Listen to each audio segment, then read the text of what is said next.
বিসমিল্লাহির রহমানির রহিম। তো মূলত এই ভিডিওটা কি দেখছেন তা জানি না।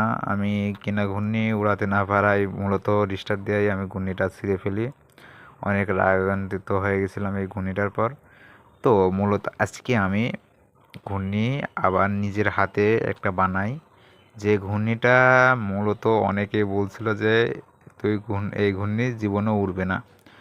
তো আমি বের হচ্ছি, মানে মূলত এখন যাব, যাই দেখি ঘূর্ণি বানানোর সরঞ্জাম কোথা থেকে পাওয়া যায়। মূলত আমাদের এখানে মুরগির ফার্ম আছে, মুরগির ফিড নেশা হয়, তো সেখানে অনেক কাগজ পাওয়া যায়।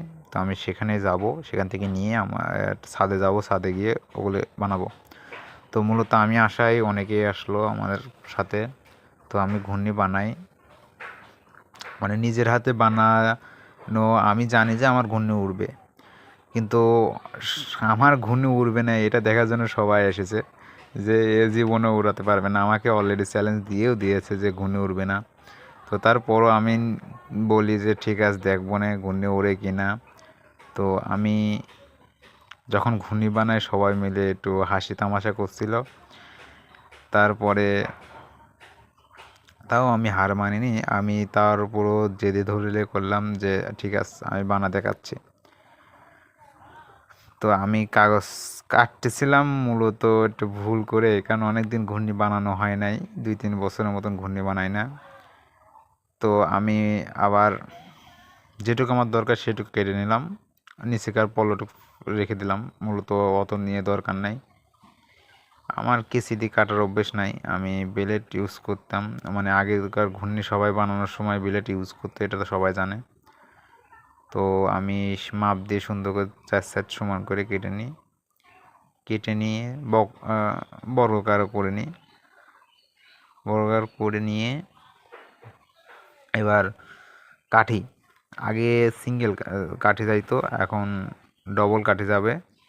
তো দুইটা কাঠিতে দুই মোড়ে দিয়ে ফেলা দিয়ে সুন্দর করে পেঁচিয়ে নিলাম। ক্যামেরাম্যান একটু এদিক ওদিক যাচ্ছিল, এটাই যা। তো তো শেষ পর্যন্ত দেখেন ঘূর্ণি কি আসলে উড়বে না উড়বে না। তো আমি ঘূর্ণি বানাচ্ছি, দেখতেছেন তো সবাই আমার ঘূর্ণি বানানো দেখতেছে, কারণ ওরা সবাই বাজে লাগাইছে আমি ঘূর্ণি উড়াতে পারবো না, মানে আমার ঘূর্ণি উড়বেই না, এরকম একটা অবস্থা। তো আমি এটা বুক ধুয়ে দিচ্ছি, ঘূর্ণি বানানো শেষ, আমার বুক ধুয়ে দিচ্ছি। আমি একটু আগে নর্মাল হিসাবে দিতাম, এখন আবার 4-3-4-4টা দিচ্ছিলাম, তো এই জন্য একটু মনে সমস্যা হয়েছিল। তো ঘূর্ণি অলরেডি বানানো শেষ, এখন বুক দড়ির সামনে দেবো।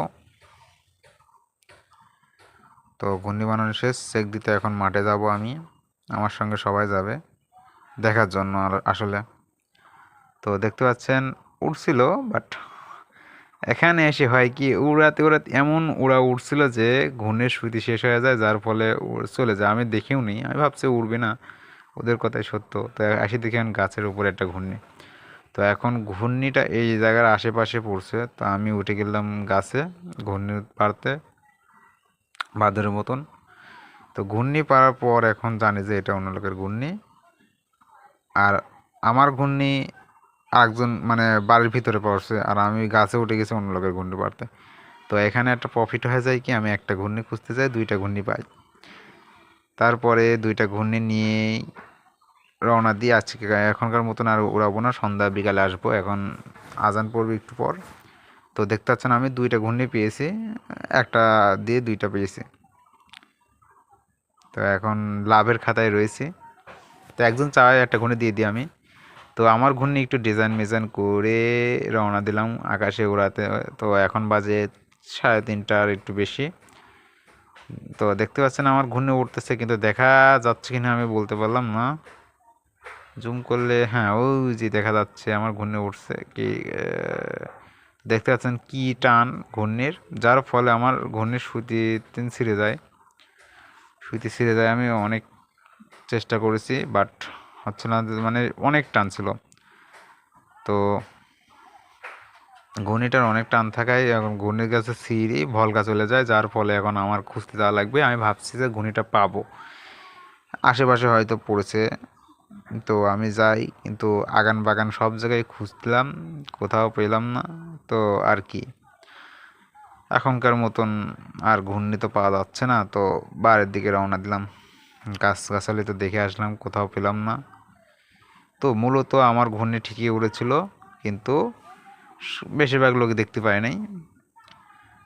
আমার বানানো ঘূর্ণি আল্লাহ দিলে উড়েছে, এটাই আমার জন্য আলহামদুলিল্লাহ। তো আজকের মতন এই পর্যন্ত ভিডিওই। আল্লাহ হাফেজ।